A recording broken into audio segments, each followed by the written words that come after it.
I'm going to go ahead and call us to order and declare a quorum of 7 members present. Takes us to item C1, consideration, discussion, and possible action related to the 2018-19 budget. Dr. Ely. Mr. President, members of the board, this will be the first of 3 presentations on the budget this evening. We will talk in a little bit of detail here at the workshop. We will have a public hearing that is set for 6:45 p.m. for public comment on the proposed budget and tax rate. Then it will be an action item at the regular meeting that starts at 7 o'clock. We've been working on this. As you know, we started looking at historicals back in March, and we've been working through that all the way through tonight, and we'll be bringing a proposed final budget to you. With more detailed information regarding the proposed 2018-19 budget is Deputy Superintendent and Chief Financial Officer Mike Martindale. Mr. Martindale. Thank you, Dr. Ely. Before we jump off into actual budget numbers, I wanted to take a moment to review with the board how we're tracking with enrollment, because obviously that has an influence, a tremendous influence on how the budget plays out through the course of the year. Day 2 over day 2, that's not this particular number, but day 2 relative to day 2 of the 17-18 school year, currently we're tracking almost exactly 1% below. And that is what we have utilized is a loss of 1% on our enrollment to develop our budget. Our numbers started moving a bit on us the first day, July 31st. And then as recent as actually last Friday, as far as trying to track what our enrollment is going to look like. What you're looking at here for 17-18, 13,650 was our PEIMS snapshot number. That's the number TEA grabs at the end of October. So we're projecting a 1% loss off that at 13,514 as far as enrollment. So, and we're tracking accordingly at this moment, but I'll be quite honest, enrollment's kind of moving all over the place here in the last several weeks, but we're right on the mark as of a few hours ago. Of course, that's enrollment. Also, what I wanted to show you was historical on our average daily attendance, because that's really what we utilize as far as projecting our state revenue. It's not necessarily enrollment, but how many kids come to school on a particular day. So you see the historical and ADA growth over previous years kind of mapped out for you how strong it was through 14-15. 15-16 was good at 4.2. We were down a little bit to 1.7. We finished this past year at 2.8. We had actually utilized a 2.9 on our projection last year. So we were right in the wheelhouse on that.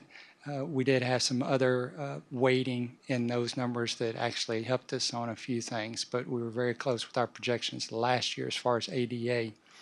And again, for the proposed final budget that I'm about to review with the group, I'm utilizing a loss of 1% off that for next year based on how things are trending on us currently. Sorry, I've got 2 devices here, so I'm going to have to just to give you a briefing of where this may go. Don't get too excited yet. I'm still, yeah, I know. I showed you too early. So I'm not really a risk taker, but we'll see. On the revenue side of our budget, we're projecting $124.2 million. The ADA along the top, as you can see, we're utilizing a loss of 1%. What we had been utilizing prior to through most of our development was a 0.3 growth. Our initial projection from the demographer with no impact of the charter was a 3% or a plus 400 kids. So if you consider the loss of our growth plus an additional 1%, we're looking at a loss of around 536, 540 kids collectively. So we're utilizing the minus 1% on the numbers that I will show you here shortly on our detail page.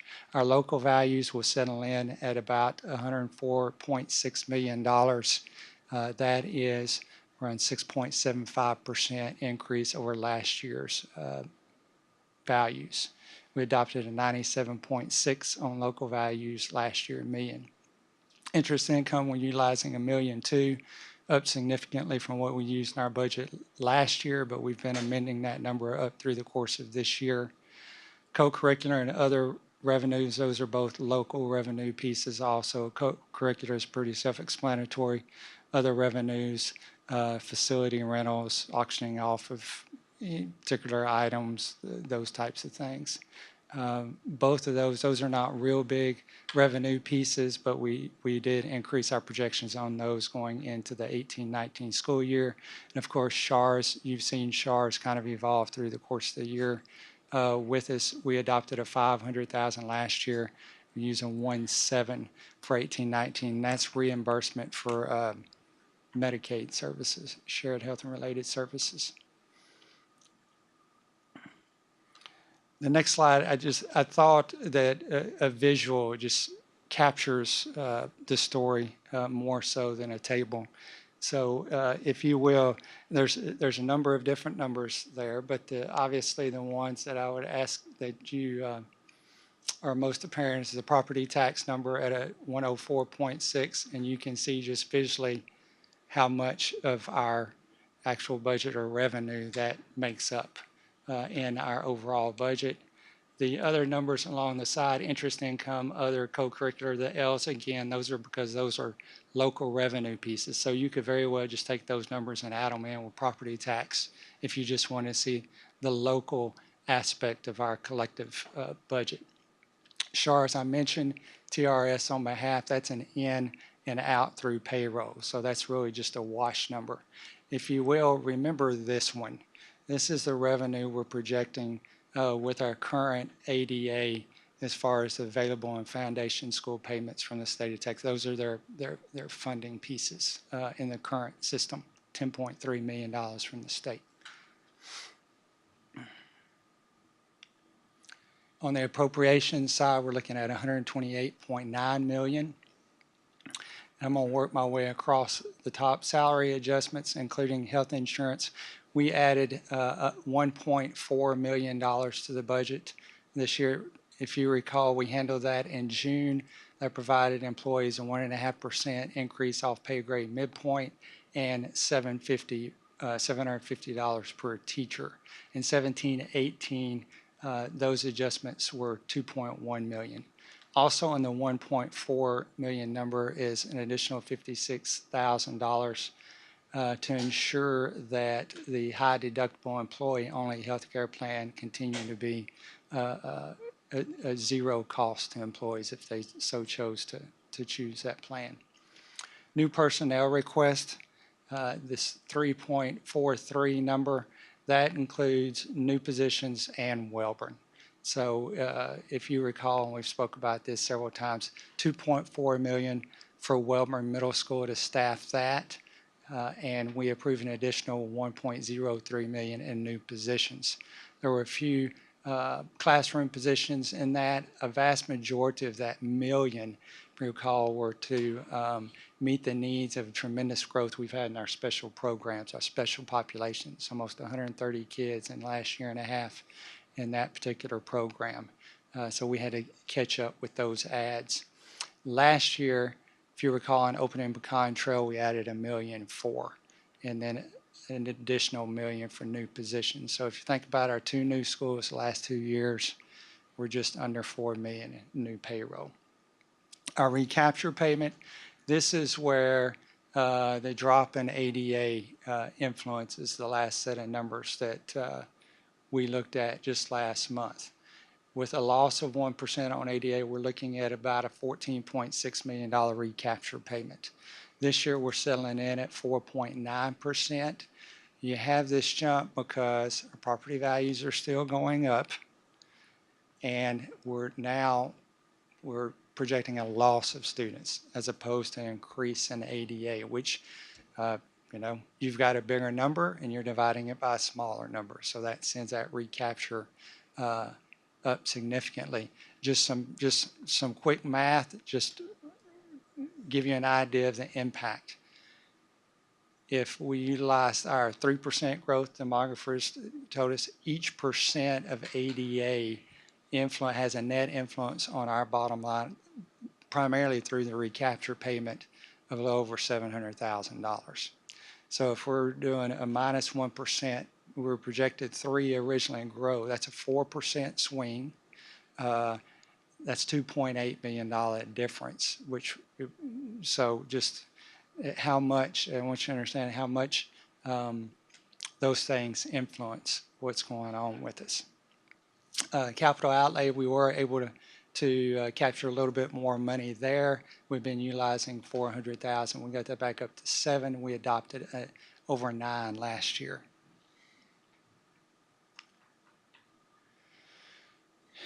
And here's our visual. Again, payroll is vast majority of our budget, 75% of our budget. I can tell you it was 80% last year. And the reason for that is because of this number. So I asked you to remember a number on our revenue side, and now you can look at our recapture side. So you can do the math on that. That's 13.1, wasn't it? On our revenue side, 10.3. 10.3.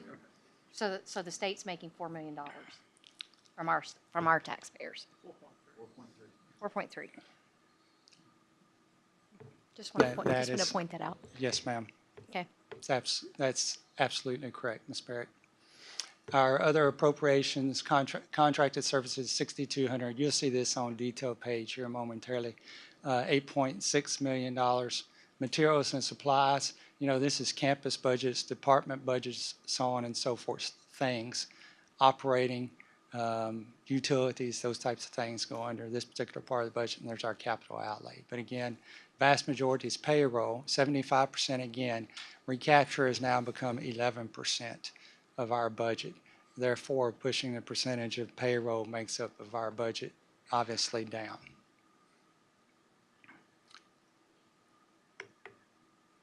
So the total revenue projection of 124.2 and appropriations of 128.9 leaves us with a deficit of $4.6 million. So this is very consistent with the number you've seen for the last several months.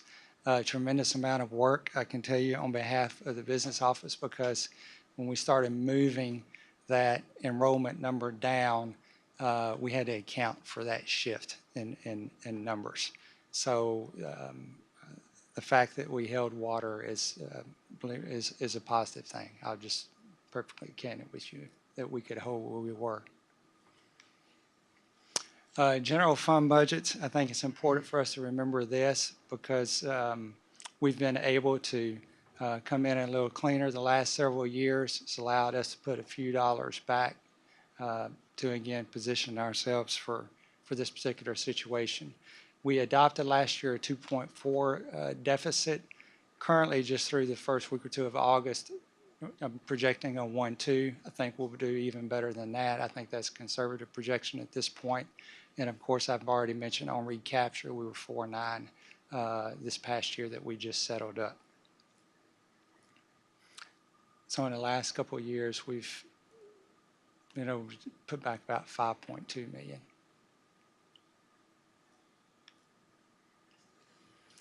Using 4/6 of our fund balance, after the 18-19 school year, that would leave us with a little over $30 million in our fund balance. Current, using the $1.2 million deficit, projecting like a $34.7 million fund balance after this year. So after the 4/6, leave us at 30%, $30 million, which is, that would be 23.3% of the M&O side of the projected appropriations for 18-19. So about a quarter of our budget. On the INS side, we'll talk tax rate. Obviously, M&O $1.04. Of course, we're holding there. On the INS side, we're proposing a 33.2 cent on interest and sinking. That's a total tax rate of $1.372. Current year, is $1.39398. So this is a reduction of 2.6 cents on the INS side. And I have a slide of historicals for you here, so you can see where we tracked last year. We went up 0.2% because we sold half of our 15 bonds, and now we're going projecting down 2.6, and the impact it has on our total tax rate. So debt services is helping us provide a little relief to our taxpayers here in town to the tune of 2.6 cents. Here's our detail page that kind of drives our graph that we'll look at here momentarily. Again, finishing up this year.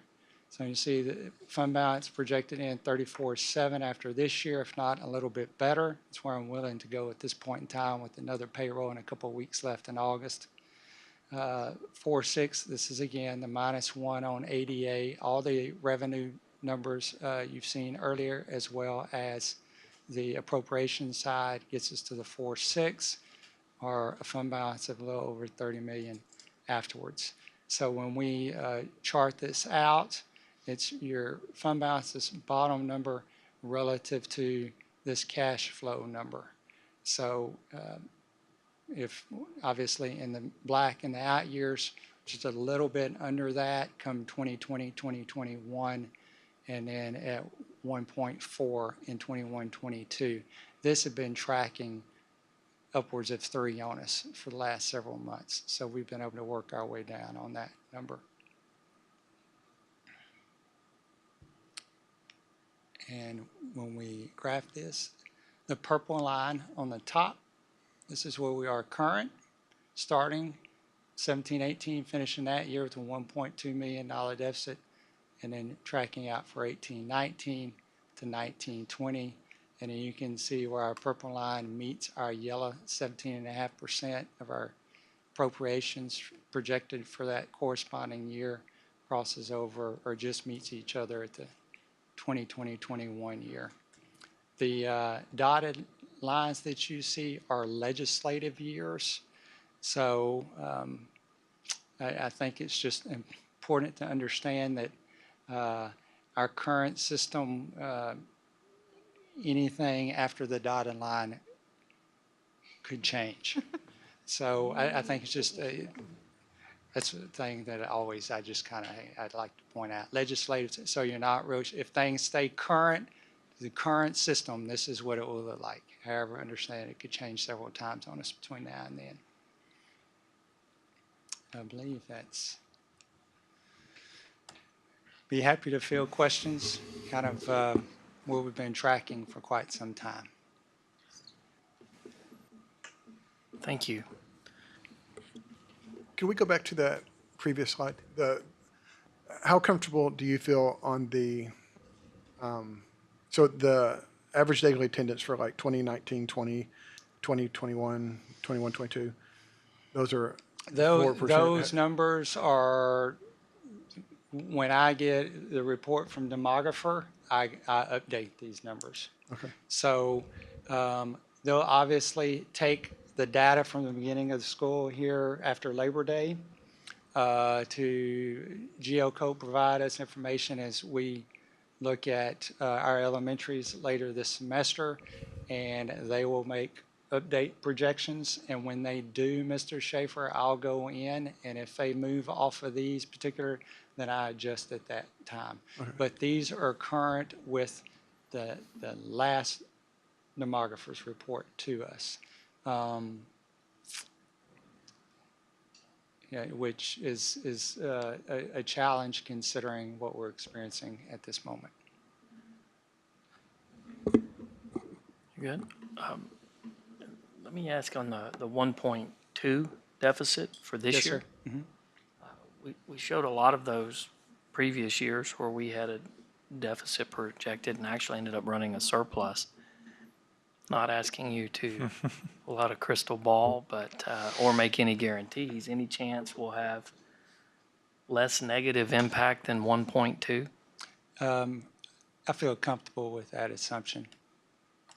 That it won't be quite as low as 1.2 deficit?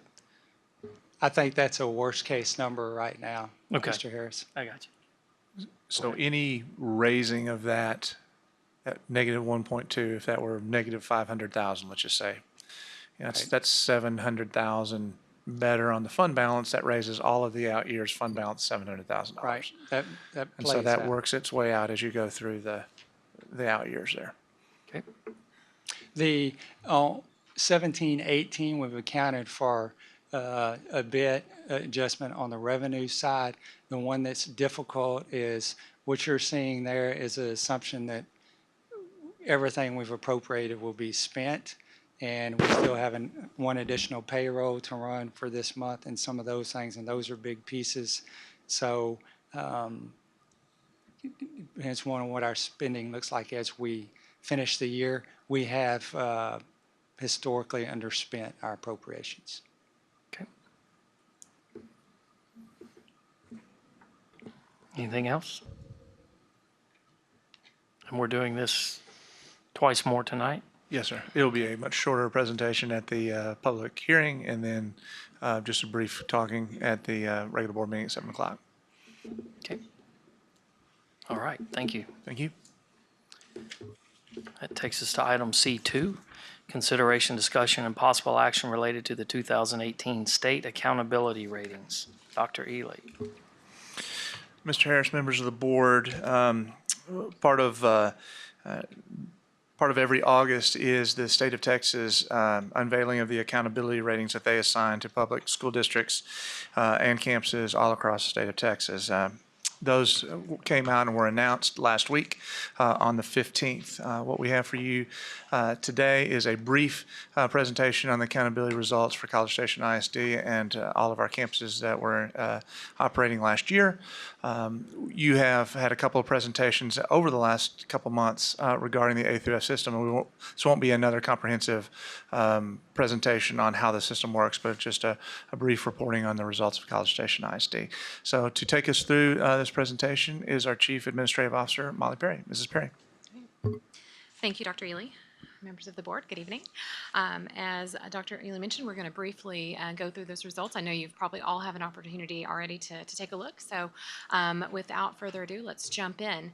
As you'll recall from both last month's presentation as well as the board training that you all participated in, the new system is comprised of 3 domains: student achievement, school progress, and closing the gaps. At the district level, all of those domains are very heavily emphasized on STAR results with a few other things sprinkled in here and there. And so as we go through each of the domains, we'll look a little bit more at our performance. So when you see the word score, that's a scaled score. That's not necessarily a percentage of accuracy. That is a converted score based upon a raw score that's calculated. For example, with the STAR performance, how our students did at the 3 levels: approaches, meets, and masters, and then converted to scaled and weighted at 40%. CCMR, again, scaled from the percentage of students who met that indicator and graduation rate. So when we calculate out those scores and we weight them, our domain 1, or student achievement, scaled score was 90.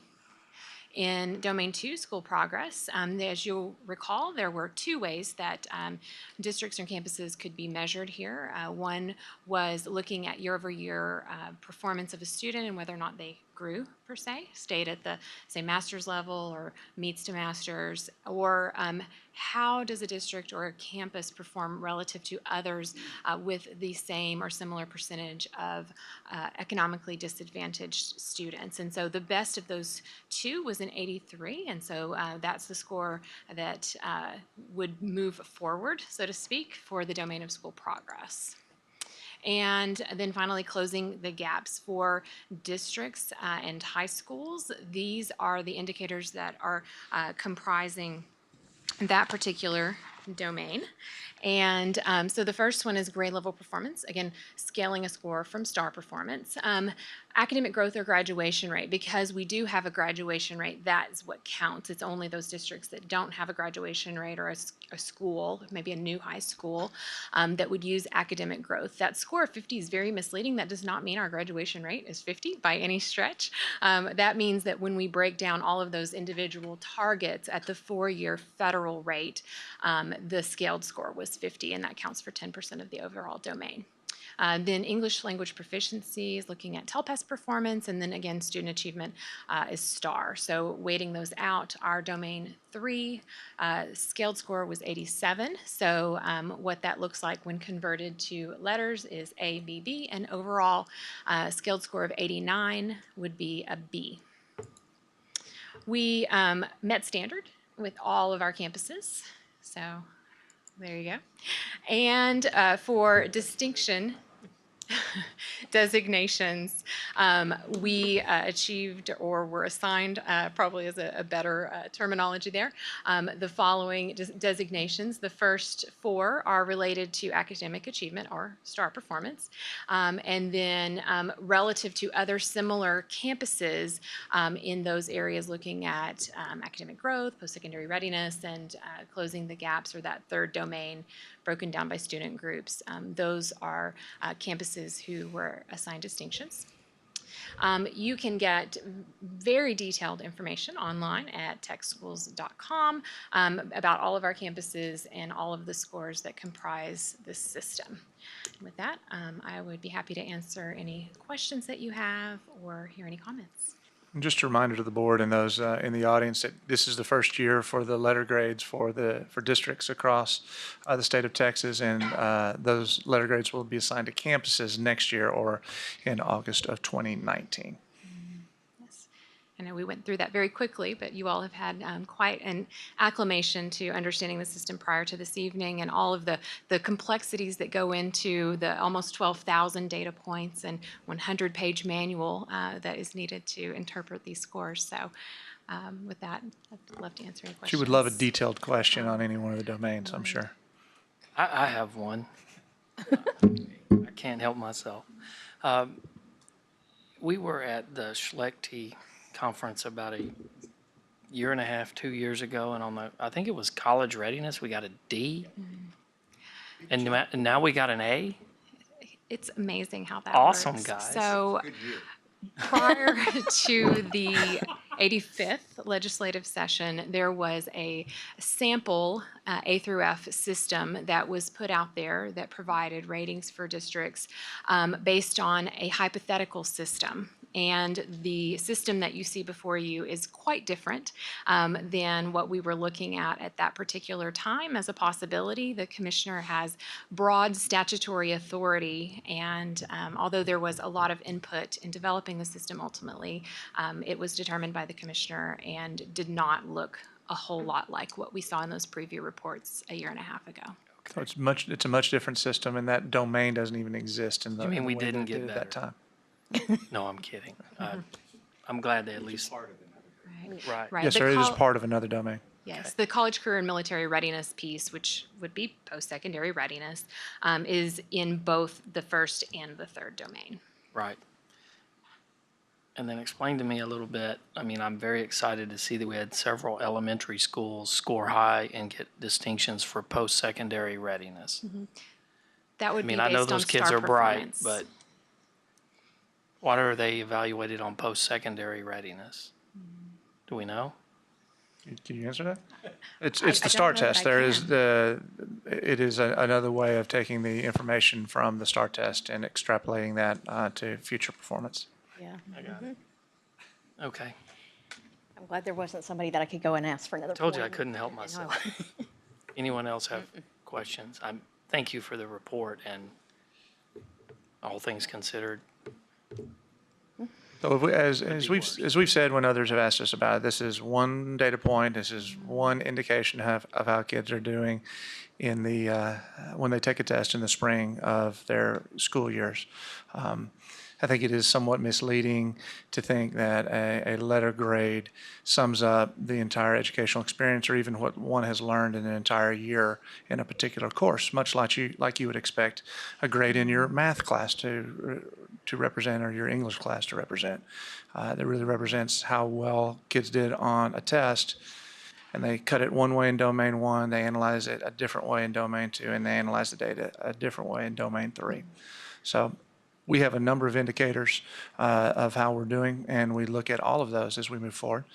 That being said, when you when you get past just the letter grade and you go into the information that's behind it, there is some information that we can look at and determine how we can do better and better serve our kids. And please rest assured that while we don't believe the value of a letter grade represents what goes on in schools, there is information in the system that we can use to improve the education of kids at College Station ISD. And we do take that information and we do apply it. And it's also probably worth noting that there are some variances with elementary and middle school calculations compared to high schools and overall district performance. Okay. I would say, I think it's important, and I think we've discussed this for a number of years, that most of us, I believe, I would think this is a highly flawed system.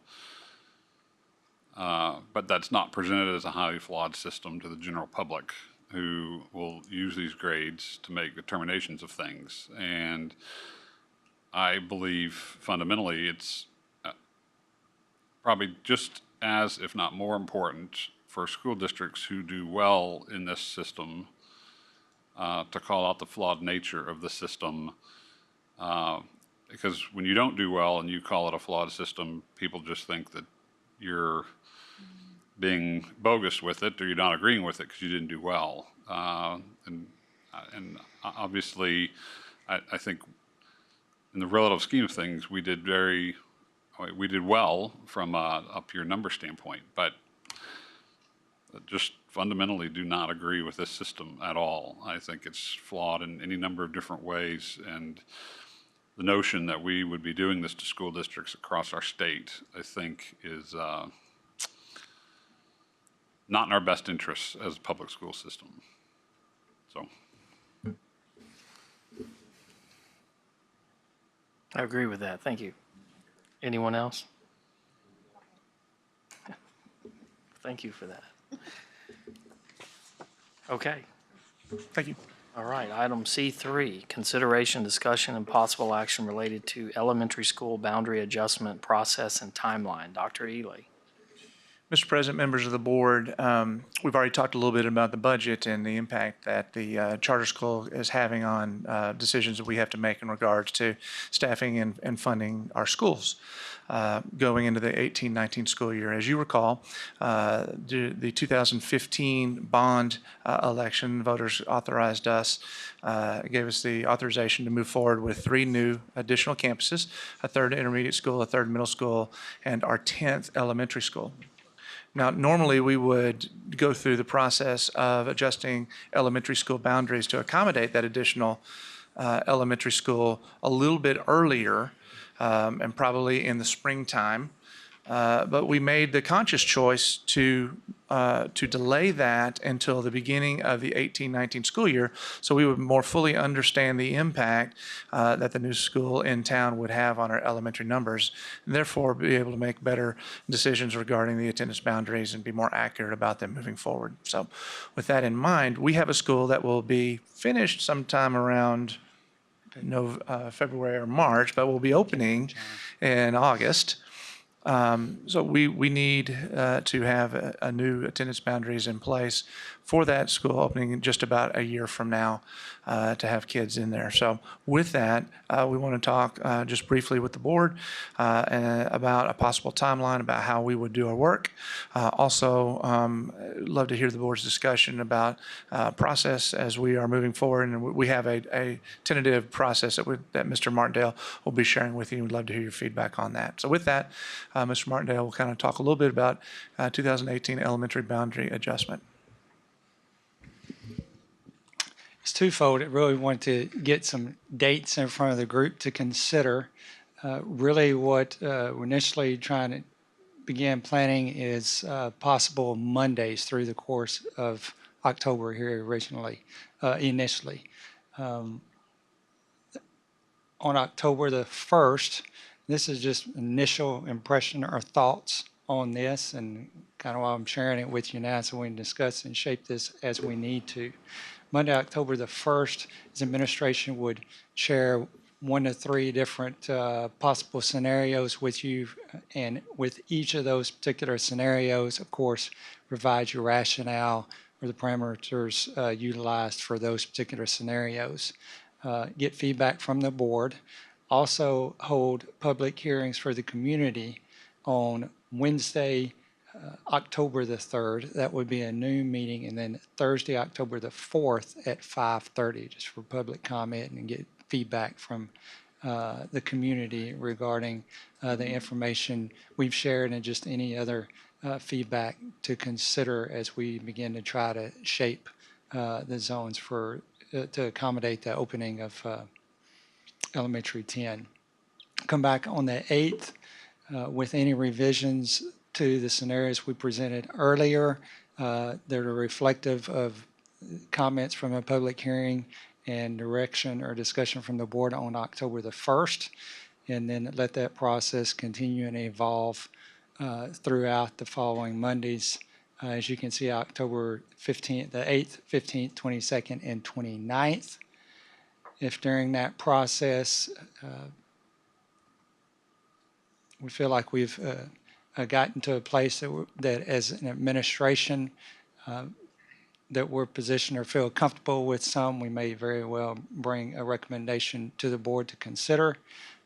If we need to extend beyond that, then we can absolutely schedule more later. But this was just a starting place and just a little bit of discussion as far as I initially envisioned the process beginning.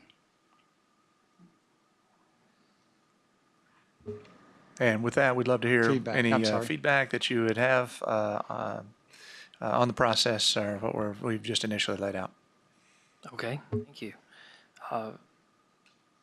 And I guess the Monday meetings, that generally,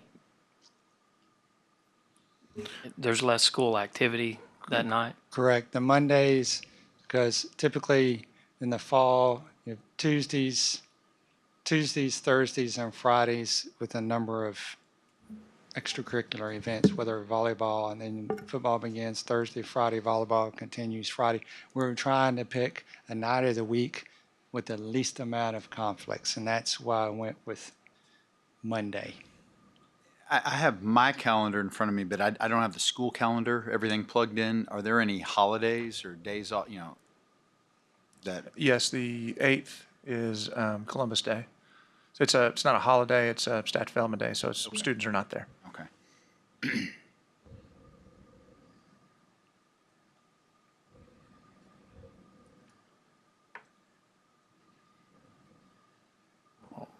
I'll give some my initial thoughts. I like the schedule. It seems to make sense. I mean, I'm looking at it. Do you think October 1st gives us, I guess you're playing, the longer you wait, the better your data, but you don't want to wait too long because then, So we're going to send our demographers our data as of the Tuesday after Labor Day. Correct.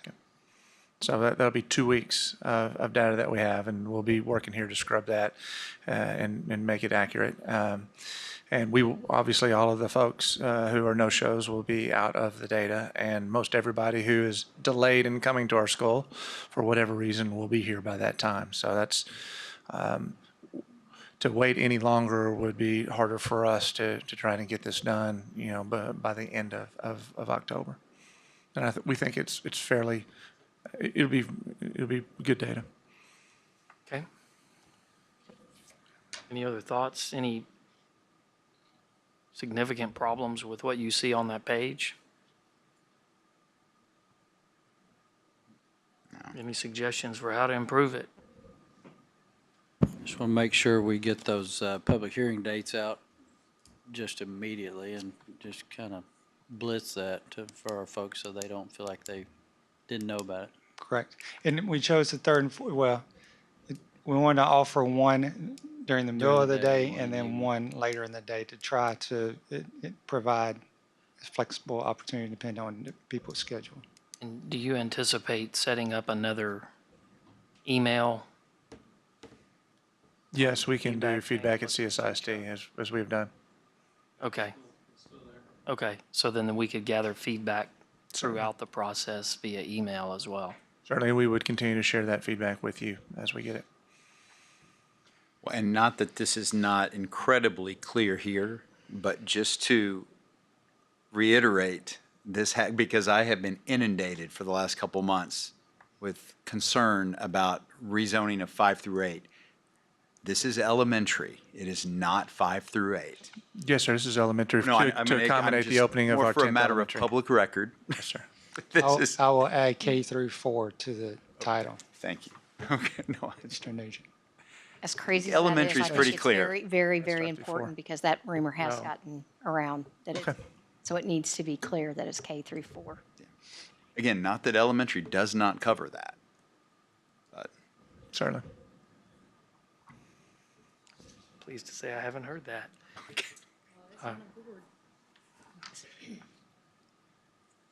Okay, what else do you need?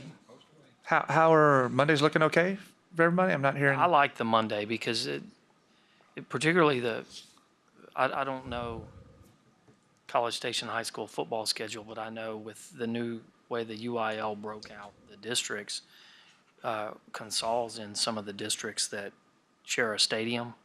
So the schools are. So we've There are Thursday we games. have varsity games Thursday and or Saturday in addition to Friday. So that's easy enough. But then you start translating that, well, then when do you play a JV game or a freshman game? So it starts to get dicey. I'm pretty confident they won't play it on a Monday night.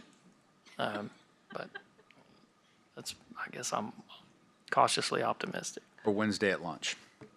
I would not bet against that one. But hopefully not.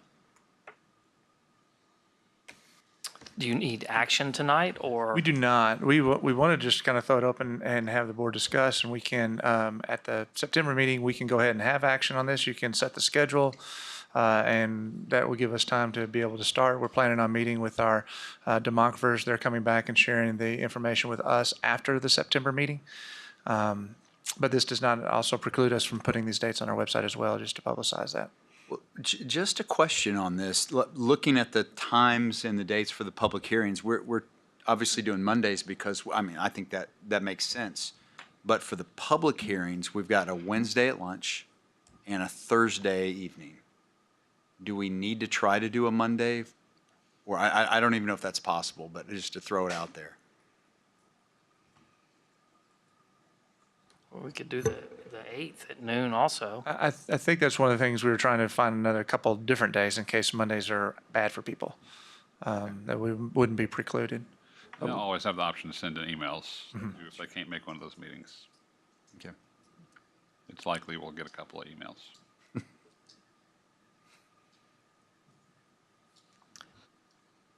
And the proposed grandfathering, it's been a while since I've done one of these for elementaries. Do some of that too, I seem to recall. Will that be, whatever you're proposing, be part of the initial presentation on the 10th or the 1st of October? Yes, sir. I believe to make it clear from the outset that we would have an administrative recommendation for a transition plan, or what we call grandfathering, as a part of what we would propose. Okay, so all that on the 1st is kind of, here's what we're thinking now, and then start gathering the. That's what we're thinking. Does that I like work for that. the board? I think, Mr. Harris, the more that we can map out on the 1st to as much detail as possible, it provide as much transparency as. Agreed.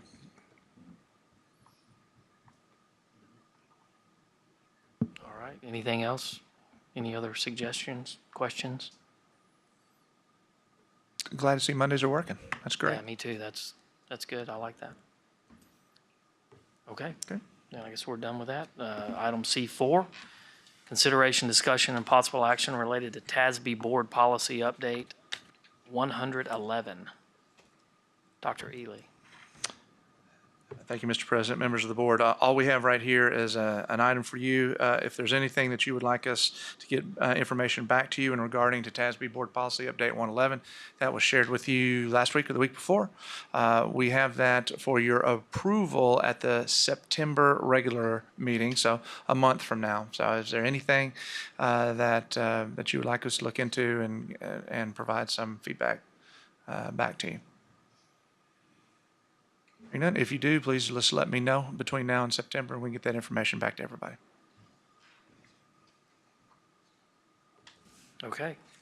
And with that, we are adjourned. And our next meeting is a public hearing at 6:45 back here in this room.